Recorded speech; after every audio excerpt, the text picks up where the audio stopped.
లైన మాజీ శాసనసభ్యులు ఇంకా రాష్ట్ర స్థాయి నాయకులు వివిధ కార్పొరేషన్ల చైర్మన్లు హైదరాబాద్ నగర నాయకులు మా కార్పొరేటర్లు పేరు పేరున అందరికీ ముందుగా హృదయపూర్వకంగా ధన్యవాదాలు. సరే, గత 2 ఏళ్లుగా తమ అసమర్థ పరిపాలన వైఫల్యాల నుండి ప్రజల దృష్టి మరల్చడానికి ఒకటి తర్వాత ఒకటి ఏవైతే కొన్ని కాలక్షేప కథా చిత్రాలు నడుపుతూ ఉన్నారో ఆ కాలక్షేప కథా చిత్రాల్లో భాగంగా పరంపరలో భాగంగా ఇవాళ నాకు కూడా ఏదో నోటీసులు ఇచ్చి టెలిఫోన్ ట్యాపింగ్ మీద ఏదో విచారణ చేస్తామని చెప్పి పోలీస్ శాఖ వాళ్ళు పిలవడం జరిగింది. ఆ విచారణకు పూర్తిగా సహకరించి దాదాపు 7-7:30 గంటలు వారు అడిగిన అన్ని ప్రశ్నలకు కూడా సమాధానం చెప్పి నేను మీ దగ్గరికి వస్తూ ఉన్నాను. మొట్టమొదటి మాట ఏమంటే నేను వారిని సూటిగా అడిగాను. గత 2 సంవత్సరాలుగా మీరు ఈ విచారణ కొనసాగిస్తూ ఉన్నారు. ఈ 2 సంవత్సరాలలో లీకుల మీద లీకులు, ముఖ్యంగా మా పార్టీ లీడర్ల వ్యక్తిత్వ హననం చేసే విధంగా, క్యారెక్టర్ అసాసినేషన్ చేసే విధంగా మీరు ఏదైతే వ్యవహారం చేస్తున్నారో దీనికి బాధ్యులు ఎవరో అని అడిగిన వారు మాకు సంబంధం లేదండి, మీడియా ఏం రాస్తే మాకేం సంబంధం అని చేతులు దులుపుకునే ప్రయత్నం చేసినారు. వారు నేను సూటిగా అడిగాను, మీరు గత 2 సంవత్సరాలుగా మీరు ప్రతిసారి విచారణ పేరిట లేకపోతే ఏదో ఒక లీక్ ఇవ్వడము, లేదా విచారణకు పిలవకపోయినా ఏదో జరిగింది అంటూ మీరు లీక్ ఇవ్వడం, తెల్లారి హెడ్లైన్ కావడం, దానివల్ల ప్రజలు మరి నిజం అనుకొని భ్రమించే కొన్ని పరిస్థితులు వచ్చినాయి. ఇది మంచిది కాదు అని చెప్పిన వారిని సూటిగా అడిగిన నేను. మీరు అంటా ఉన్నారు, పేపర్లు రాస్తూ ఉన్నాయి, కొన్ని యూట్యూబ్ ఛానళ్ళు మరి ఇష్టం వచ్చినట్టు మాట్లాడుతున్నారు. కొంతమంది చాలా నా మాట అనడానికి నాకే సిగ్గుంది. కొంతమంది హీరోయిన్లను వీళ్ళేదో ట్యాప్ చేసి బెదిరించి ఇష్టం వచ్చినట్టుగా వాళ్ళు ఏదైతే అడ్డగోలు వ్యాఖ్యానాలు రాసినారో ఇది వాస్తవం అయితే నా ముందు పెట్టండి, చెప్పండి ఎవరికి అట్లా జరిగింది దయచేసి చెప్పండి అని చెప్పాను. అనగానే అక్కడున్న అధికారి గారు లేదండి అది కరెక్ట్ కాదు, మేము ఆల్రెడీ మీడియాకి చెప్పాం కదా అన్నారు.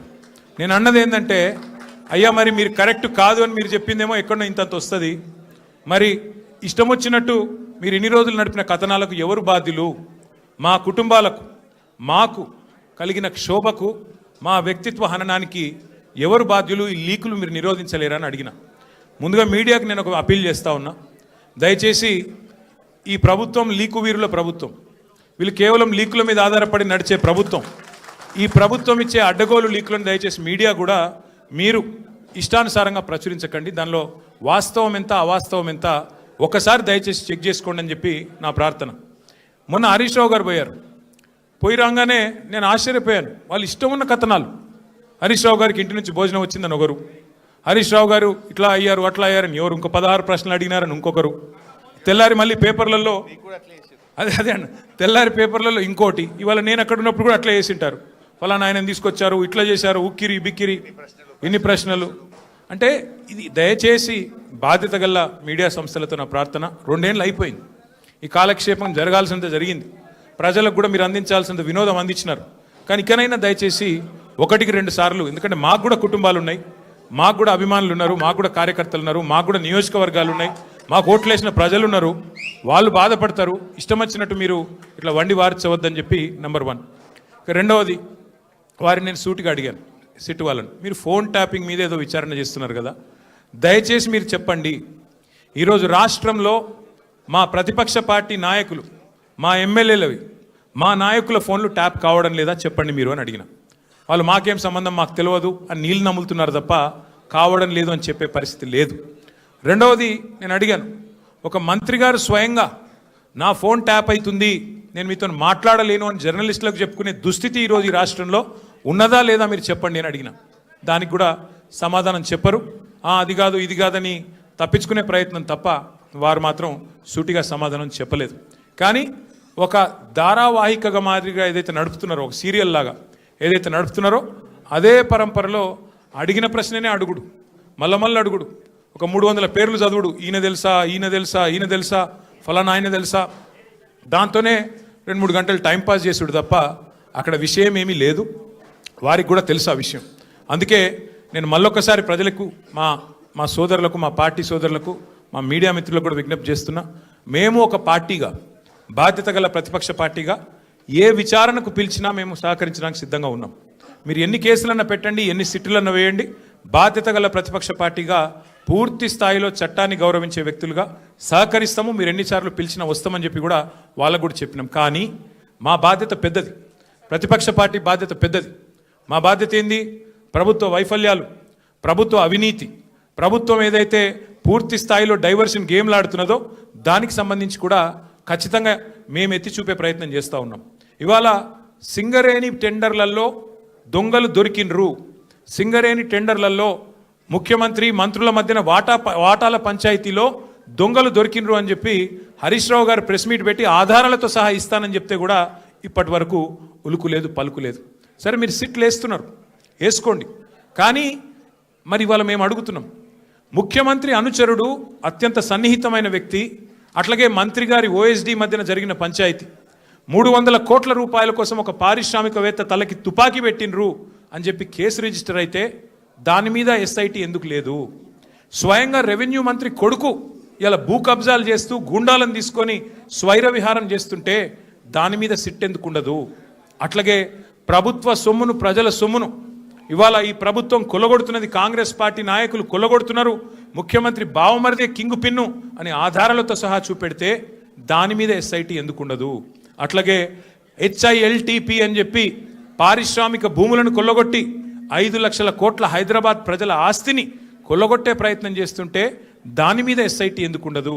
కేంద్ర ప్రభుత్వ పథకమైన అమృత్లో ముఖ్యమంత్రి గారి బావమరిదే కింగ్ పిన్నుగా ఇవాళ కేంద్ర ప్రభుత్వ పథకంలో కూడా మరి అర్హతలు లేకపోయినా టెండర్లు కట్టబెడుతున్నారని ఆధారాలు కేంద్ర ప్రభుత్వానికి ఇస్తే దాని మీద సిట్ ఉండదు. అట్లాగే ఇవాళ ఒక AICC సెక్రటరీ గారు డైరెక్ట్గా బెదిరించారు అని చెప్పి కాంట్రాక్ట్ సంస్థ పోయి 8 కోట్ల రూపాయలు అడుగుతున్నాడు, లేకపోతే పని చేయనిస్తలేడు అని లిఖితపూర్వకంగా కంప్లైంట్ ఇస్తే దాని మీద చర్య ఎందుకు ఉండదు? ఇవాళ న్యాయం, ధర్మం, కాకి బుక్కు అందరికి ఒకటే తీరు ఉండాలి కదా. మీరు ఎన్నిసార్లు పిలిచినా వస్తాం, మీరు ఎన్ని ప్రశ్నలు అడిగినా ఆన్సర్ చెప్తాం. బాధ్యత గల నాయకులుగా చట్టాన్ని గౌరవించే పద్ధతిలో ముందుకు పోతాం. ఇవాళ వాళ్ళు అడిగిన దానిలోనైతే ఏమీ లేదు, వాళ్ళ దగ్గర కేసు కూడా ఏం లేదు.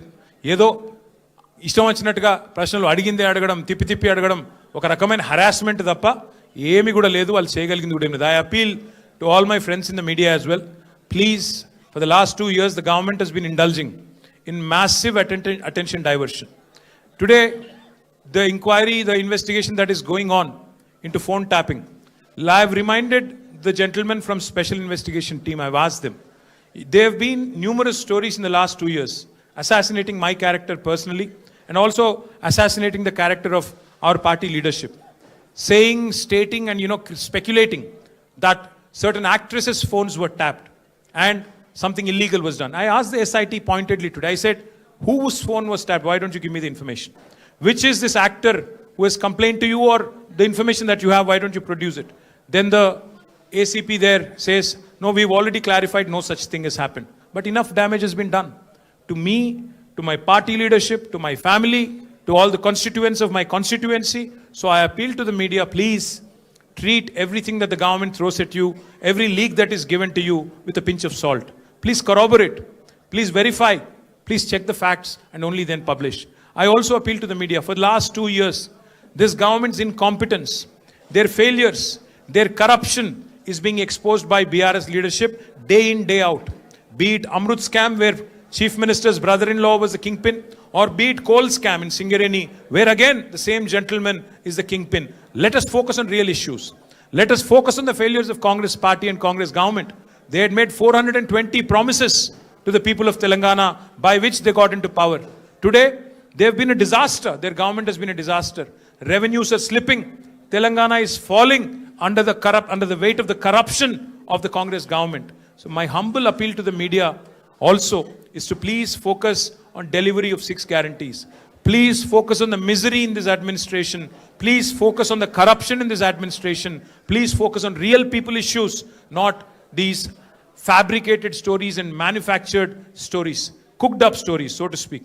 So my humble request to all of you, మళ్ళొకసారి మీ అందరితో నా ప్రార్థన, దయచేసి రేపు మళ్ళీ రాస్తారు. మన హరీష్ రావు గారు పోయినప్పుడు ఎట్లయితే ఇది అది అది ఇది అని వడ్డించి కొత్త లీకులు రాస్తారో వాటిని విశ్వసించకండి.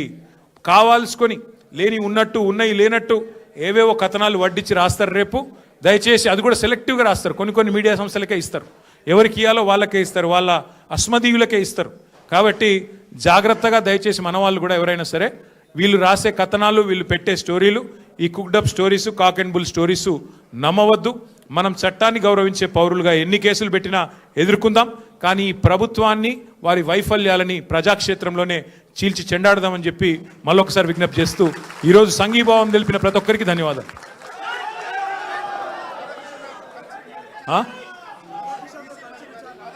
ఇగో మీడియా కథనాల్లో ఎన్ని వాస్తవాలు ఉంటాయంటే ఇగో క్లాసిక్ ఎగ్జాంపుల్. ఆయన ఎవరినో కూర్చోబెట్టి నాతో కలిపి విచారించినట్టు. ఆయన ఎవరు రాని కూడా రాలేదు, మీరు చెప్పేట ఆయన ఆడ లేని కూడా లేడు, ఎవరిని కూర్చోబెట్టలే. గదే అంటున్నా, ఎవరు మనిషి లేడు, ఆడెవరు లేడు. మరి అందుకే అంటున్నా, మీరు మీడియా వాళ్ళు కూడా చూసుకోవాలి. ఎవరితోనో కలిసి కూర్చోబెట్టి నన్ను విచారించినట్ట. పురుగు కూడా లేడు, ఆ పోలీసు వాళ్ళు నేను తప్ప ఆడెవడు లేడు. కాబట్టి ఇటువంటి అన్నీ ఉంటాయి. ఇప్పుడు టీవీలో వచ్చింది ఏంటంటే ఫస్ట్ మాజీ డీసీపీ రాధాకృష్ణతో కూర్చోబెట్టి ఆ 2 ఫోటోలు మీది ఆయనది పక్కన పక్కన పెట్టి అదొకటి పెట్టారు. ఆయనది అయిపోయింది ఆఫ్టర్నూన్ 2 తర్వాత. అంటే ప్రభాకర్ రావుని పిలిపించి మళ్ళీ ప్రభాకర్ రావుని మీరు కూర్చోబెట్టి అక్కడ తారక రామారావు తప్ప ఏ రావు లేడు, నేను ఒక్కనే ఉన్నా తప్ప ఎవడు లేడు. అంతే మరి.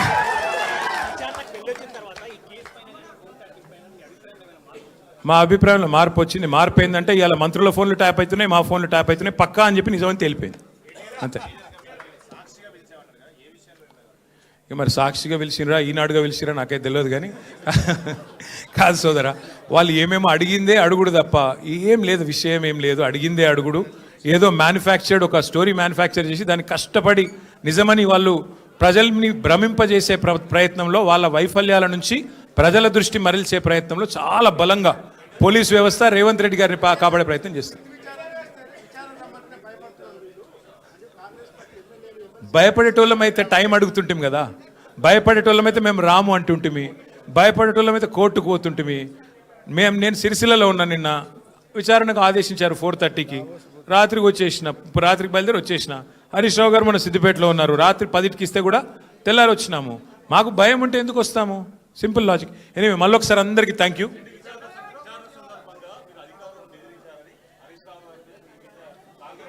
నేను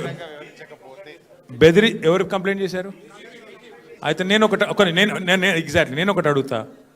ఆ అర్రలో 6 ఉన్నాం. నేను బెదిరించినట్టు వాళ్ళకి ఎవరు చెప్పిండు? కాంగ్రెస్ వాళ్ళకు. నేను బెదిరించినట్టు ఆడ కంప్లైంట్ చేస్తే నేను బెదిరిస్తే, ఒక నిజంగా నేను బెదిరించిన మాట నిజమే అయితే వాళ్ళు చెప్పాలి, బయట పోయి వాళ్ళు చేయాలి కంప్లైంట్. కాంగ్రెస్ వాళ్ళకి ఎవరు తెలిసింది? ఎట్లా తెలిసింది? అంటే ఎంత లోపభూయిష్టంగా, ఎంత లీకుల ఆధారంగా, ఎంత కలిసికట్టుగా ఈ వ్యవహారం జరుగుతుందో, ఎంత పేకల మేడలాగా ఈ వ్యవహారం కుప్పగొలబోతుందో దాన్ని బట్టి మీకు అర్థం కావాలి. మళ్ళీ పిలుస్తా అన్నారు, మళ్ళీ వస్తా అని చెప్పిన. Thank you.